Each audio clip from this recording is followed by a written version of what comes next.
കോൺഗ്രസിന് കൊച്ചിയിൽ അധികാരം കിട്ടുന്നു. അവിടെ ഇപ്പോൾ സാമുദായിക സംഘടനകളുടെ വടംവലി നടന്നുകൊണ്ടിരിക്കുകയാണ് മേയർ സ്ഥാനത്തിന് വേണ്ടിയിട്ട്. നിങ്ങൾ ഓർത്തു നോക്കൂ, 5 വർഷം മുമ്പ് കൊച്ചിയിൽ LDF ഭരണസമിതി വരുന്നു. അവിടെ മേയർ അനിൽകുമാർ മേയർ സ്ഥാനത്തേക്ക് വരുന്നു. ഏതെങ്കിലും സമുദായമോ അതല്ലെങ്കിൽ ഏതെങ്കിലും മതസംഘടനയോ അവിടെ അവകാശവാദം ഉന്നയിക്കുന്നത് നിങ്ങൾ ആരെങ്കിലും കണ്ടിരുന്നോ? അവിടെ അനിൽകുമാറിന്റെ പാർട്ടി യോഗം ചേരുന്നു, അവരുടെ കമ്മിറ്റി ചേരുന്നു, കൃത്യമായി അവരുടെ മേയർ സ്ഥാനാർത്ഥിയെ പ്രഖ്യാപിക്കുന്നു. ആ മേയറായി അനിൽകുമാർ വരികയും ചെയ്യുന്നു. ഇവിടെ എന്താണ്, ഒരാൾ വരുമ്പോൾ ഒരു സമുദായം വരുന്നു, വേറൊരാളുടെ പേര് വരുമ്പോൾ വേറൊരു സമുദായം വരുന്നു. അങ്ങനെ സാമുദായിക നേതാക്കളുടെ വടംവലിയാണ് ഇപ്പോൾ കൊച്ചിയിലെ മേയർ സ്ഥാനത്തെ ചൊല്ലി കോൺഗ്രസിനുള്ളിൽ UDF-നുള്ളിൽ നടന്നുകൊണ്ടിരിക്കുന്നത് എന്നതാണ് ഏറ്റവും പ്രധാനപ്പെട്ട കാര്യം. വിവരങ്ങളുമായി തിയോഫിൻ കൊച്ചിയിൽ നിന്ന് ചേരുകയാണ്. നോക്കാം എന്താണ് ഏറ്റവും പുതുതായി സംഭവിച്ചിരിക്കുന്നതെന്ന്. Theophin, good morning. ഇന്നലെ UDF നേതൃത്വവുമായി ബന്ധപ്പെട്ട് പ്രധാനപ്പെട്ട നേതാക്കളെല്ലാം കൊച്ചിയിലുണ്ടായിരുന്നു. പലതരത്തിലുള്ള ആശയവിനിമയങ്ങൾ അവർ നടത്തുകയും ചെയ്തു. എന്നിട്ടും കൊച്ചിയിലെ മേയറെ സംബന്ധിച്ചൊരു തീരുമാനത്തിലേക്ക് എത്താൻ UDF-ന് കഴിഞ്ഞില്ലേ? മനു, ഇപ്പോഴും നമുക്ക് പറയാൻ കഴിയുന്നത് കൊച്ചിയിലെ മേയർ ആരാകണം എന്ന് തീരുമാനിക്കാൻ UDF-ന് ഇപ്പോഴും കഴിഞ്ഞിട്ടില്ല. കോൺഗ്രസ് നേതാക്കൾക്ക് സാധിച്ചിട്ടുമില്ല. മനു സൂചിപ്പിച്ചതുപോലെ തന്നെ ഇന്നലെ UDF-ന്റെ നേതൃയോഗം ഉണ്ടായിരുന്നു കൊച്ചിയിൽ. ഈ നേതൃയോഗവുമായി ബന്ധപ്പെട്ട നേതാക്കൾ എത്തുമ്പോൾ ഇക്കാര്യത്തിൽ എന്തെങ്കിലും ഒരു തീരുമാനമാകുമെന്നൊരു കണക്കുകൂട്ടലുണ്ടായിരുന്നു. പക്ഷേ അതൊന്നും ഉണ്ടായില്ല. നേതാക്കൾ ഇടപെട്ടിട്ടും ഇക്കാര്യത്തിൽ സമായം ഉണ്ടാക്കാൻ സാധിച്ചില്ല. ഏറ്റവും ഒടുവിൽ നേതാക്കൾ നൽകിയിട്ടുള്ള ഒരു നിർദ്ദേശം ഒരു കോർ കമ്മിറ്റി ഇതുമായി ബന്ധപ്പെട്ട് നിയോഗിച്ചിട്ടുണ്ട്. ഈ കോർ കമ്മിറ്റി, അതായത് മേയർ ആരാണെന്ന് തീരുമാനിക്കാനുള്ള ഒരു കോർ കമ്മിറ്റിയുടെ യോഗം ഇന്ന് ഉച്ചയ്ക്ക് ശേഷം ചേരുന്നുണ്ട്. ഒരു പക്ഷേ അതിൽ തീരുമാനം ഉണ്ടായേക്കാം. അതിൽ തീരുമാനം ഉണ്ടായില്ലെങ്കിൽ പിന്നീട് KPCC അവസാന തീരുമാനമെടുക്കും. KPCC ഒരാളുടെ പേര് നിർദ്ദേശിക്കും. ആ വ്യക്തി മേയറായി സത്യപ്രതിജ്ഞ ചെയ്യും. കാരണം 26-ാം തീയതി സത്യപ്രതിജ്ഞ നടക്കാനിരിക്കുന്നു.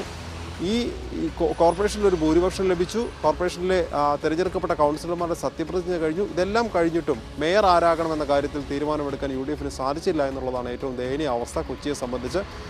ഇതുമായി ബന്ധപ്പെട്ടുള്ള ചോദ്യങ്ങൾക്ക് മേയറെ തീരുമാനിക്കാൻ അല്ലെങ്കിൽ മേയർ ചുമതലയേൽക്കാൻ ദിവസങ്ങൾ ഇനിയും ബാക്കിയുണ്ടല്ലോ എന്ന മറുപടിയാണ് നേതാക്കൾ നൽകുന്നത്. പക്ഷേ അവർ നേരിടുന്ന വലിയൊരു പ്രതിസന്ധി എന്ന് പറയുന്നതിന് ആരെ മേയറാക്കും എന്ന വിഷയമാണ്. ആദ്യം, അതായത് തെരഞ്ഞെടുപ്പിനെ നേരിടും മുമ്പ് തന്നെ 3 പേരെയാണ് ഒരു മേയർ സ്ഥാനത്തേക്ക് പരിഗണിച്ച് അല്ലെങ്കിൽ മേയർ സ്ഥാനാർത്ഥികളായി മുന്നോട്ട് വച്ചിരുന്നത്. അതിൽ മുഖ്യ സ്ഥാനം KPCC general secretary Deepthi Mary വർഗീസിനായിരുന്നു. ഇതുകൂടാതെ മഹിളാ കോൺഗ്രസ് നേതാവ് VK മിനിമോൾ, മറ്റൊരു നേതാവുണ്ട് ഷൈനി മാത്യൂസ്. ഫോർട്ട് കൊച്ചിയിൽ നിന്ന് മത്സരിച്ചതാണ്. അങ്ങനെ ഇവിടെ നമുക്കറിയേണ്ട ഒരു കാര്യമാണ്, ഈ പ്രഖ്യാപനം നീണ്ടുപോകാൻ കാരണം ഓരോ നേതാക്കൾക്ക് വേണ്ടിയിട്ട് ഇപ്പോൾ ദീപ്തി മേരി വർഗീസിന്റെ കാര്യം പറഞ്ഞു, ഷൈനി മോളുടെ കാര്യം പറഞ്ഞു. ഇവർക്കൊക്കെ വേണ്ടി ഓരോ സാമുദായിക മതസംഘടനകൾ ഈ വടംവലി നടത്തുന്നത് കൊണ്ടാണോ ഈ പ്രഖ്യാപനം ഇങ്ങനെ നീണ്ടുപോകുന്നത്? അതാണോ UDF-നെ പ്രതിസന്ധിയിലാക്കി നിർത്തുന്നത്?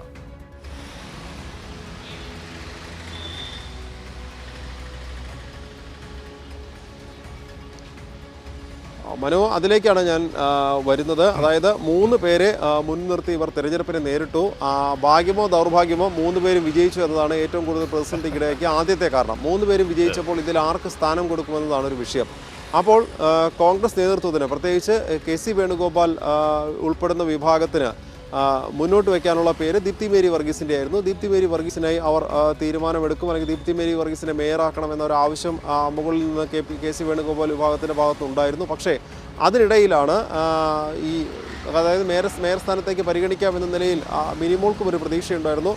മറ്റൊരു വിഭാഗം നേതാക്കൾ, അതായത് ഈ KC വേണുഗോപാൽ വിഭാഗം ദീപ്തി മേരി വർഗീസിനെ മേയറാക്കാൻ ശ്രമിക്കുമ്പോഴാണ് മറ്റൊരു വിഭാഗം നേതാക്കൾ അത് വേണ്ട, മിനിമോൾ ആകട്ടെ എന്ന ഒരു തീരുമാനം അല്ലെങ്കിൽ ഒരു ആവശ്യം മുന്നോട്ട് വയ്ക്കുന്നത്. ഇതിനിടെയാണ് പിന്നീട് സഭാ നേതൃത്വം മിനിമോൾക്ക് വേണ്ടിയും അതിനുശേഷം മറ്റൊരാളാണ് ഈ ഷൈനി മാത്യു അല്ലെങ്കിൽ മിനിമോൾ എന്ന ഒരു ഓപ്ഷൻ ഇവിടെ ലത്തീൻ സഭ മുന്നോട്ട് വയ്ക്കുന്നു. അതിനിടയിലാണ് ഈ ഡെപ്യൂട്ടി മേയർ സ്ഥാനത്തിന് വേണ്ടി കാരണം മേയർ സ്ഥാനത്തേക്ക് കഴിഞ്ഞിട്ടാണ് ഡെപ്യൂട്ടി മേയർ സ്ഥാനം. ഇതിനിടയിൽ ഈ 2 സ്ഥാനങ്ങൾക്ക് വേണ്ടിയും വലിയ ചരടൂരികൾ നടക്കുന്നുണ്ട്. സാമുദായികപരമായ ചരടൂരികൾ, സാമുദായിക നേതാക്കൾ ഇടപെട്ടുകൊണ്ടുള്ള ചരടൂരികളൊക്കെ നടക്കുന്നുണ്ട്. ലത്തീൻ സഭയും ഈ വൈദിക മേലധ്യക്ഷന്മാർ ഉൾപ്പെടെയുള്ള ഒരു ഇടപെടൽ, അത്തരത്തിലുള്ള ഒരു റെക്കമെൻഡേഷനും ചരടൂരികളൊക്കെ വന്നതോടുകൂടിയാണ് ഇത് പ്രതിസന്ധിയിലായത്.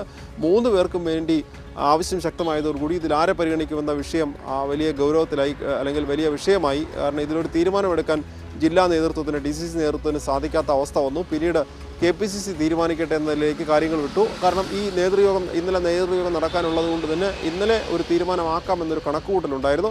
പക്ഷേ അതിലേക്കും എവിടെയും എത്തിക്കാൻ കഴിഞ്ഞില്ല. ഇത്തരത്തിൽ വലിയ പ്രതിസന്ധി നേതൃത്വത്തിലുണ്ട്. KC വേണുഗോപാൽ വിഭാഗം മുന്നോട്ട് വയ്ക്കുന്ന ഈ ദീപ്തി മേരി വർഗീസിനെ മേയറാക്കി കഴിഞ്ഞാൽ മറ്റ് 2 പേരെയും സമാജത്തിലേക്ക്, അല്ലെങ്കിൽ അവരെ എങ്ങനെ അക്കോമഡേറ്റ് ചെയ്യുമെന്നൊരു വിഷയമുണ്ട്. കാരണം ഇതിൽ സ്റ്റാൻഡിംഗ് കമ്മിറ്റി ചെയർമാൻ സ്ഥാനത്തേക്കോ ഡെപ്യൂട്ടി മേയർ സ്ഥാനത്തേക്കോ പരിഗണിക്കാൻ പ്രയാസമുണ്ട്. കാരണം ഡെപ്യൂട്ടി മേയർ സ്ഥാനത്തേക്ക് ഈ മേയർ സ്ഥാനത്തേക്ക് തീരുമാനമെടുക്കുന്നതിന് മുമ്പ് തന്നെ ഡെപ്യൂട്ടി മേയർ സ്ഥാനത്തേക്ക് ആവശ്യം ഉന്നയിച്ച ഹൈന്ദവ വിഭാഗത്തിൽപ്പെട്ടവർ അവർ താല്പര്യം ഉന്നയിച്ചിരുന്നു. അങ്ങനെയാണ് കാരണം ഈ മേയർ സ്ഥാനത്തേക്ക് മുന്നോട്ട് വെച്ച 3 പേരും ക്രൈസ്തവ വിഭാഗത്തിൽപ്പെട്ടവരായതിനാൽ അതിലൊരാളെ മേയറാക്കും. അപ്പോൾ ക്രൈസ്തവ വിഭാഗത്തിന് മേയർ സ്ഥാനം കിട്ടും. അങ്ങനെയാണെങ്കിൽ ഡെപ്യൂട്ടി മേയർ സ്ഥാനം ഹൈന്ദവ വിഭാഗത്തിന് ലഭിക്കണം എന്നൊരു ആവശ്യം ഉന്നയിച്ചുകൊണ്ട് 2-3 പേർ അവിടെ രംഗത്ത് വന്നിട്ടുണ്ട്, KVP കൃഷ്ണകുമാർ ഉൾപ്പെടെയുള്ളവർ. അപ്പോൾ അതിനൊരു വലിയ പ്രതിസന്ധിയുണ്ട്. തന്നെയുമല്ല, ഇതിനിടെ മുസ്ലിം ലീഗ് കൂടി ഡെപ്യൂട്ടി മേയർ സ്ഥാനത്തിന് ആവശ്യം ഉന്നയിച്ച സ്ഥിതിക്ക് ഇതിലൊരാളെ ഡെപ്യൂട്ടി മേയറുമാക്കി പരിഗണിക്കാൻ സാധിക്കാത്തൊരു സാഹചര്യമുണ്ട്. അപ്പോൾ ഇതിൽ 3 പേർ തന്നെയാണ്. ഈ 3 പേരിൽ ഒരാളെ മേയറാക്കണം. അങ്ങനെയാണെങ്കിൽ മറ്റ് 2 പേരെ എന്തു പറഞ്ഞ് തൽക്കാലത്തേക്ക് സമാധാനിപ്പിക്കുമെന്നൊരു വിഷയമാണ്. ഇതിലാണ് പ്രതിസന്ധി നേതൃത്വം നേരിടുന്നത്.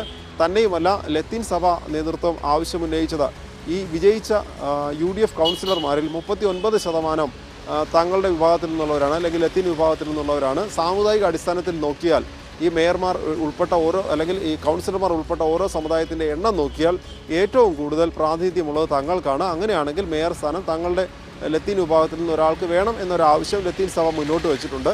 അത് ഈ ലത്തീൻ സഭ ഉന്നയിക്കുന്ന ആവശ്യം ഒറ്റയടിക്ക് തള്ളിക്കളയാൻ കഴിയാത്തൊരവസ്ഥയിലാണ് UDF നേതൃത്വം. കാരണം കൊച്ചിയെ സംബന്ധിച്ച് കൊച്ചി കോർപ്പറേഷന് പരിധിയിലുള്ള വാർഡുകൾ വ്യാപിച്ചു കിടക്കുന്നത് ഈ 3 ലത്തീൻ രൂപതകളുടെ പരിധിക്കുള്ളിലാണ്. അതിൽ വരാപ്പുഴ അതിരൂപതയുണ്ട്, കൊച്ചി രൂപതയുണ്ട്,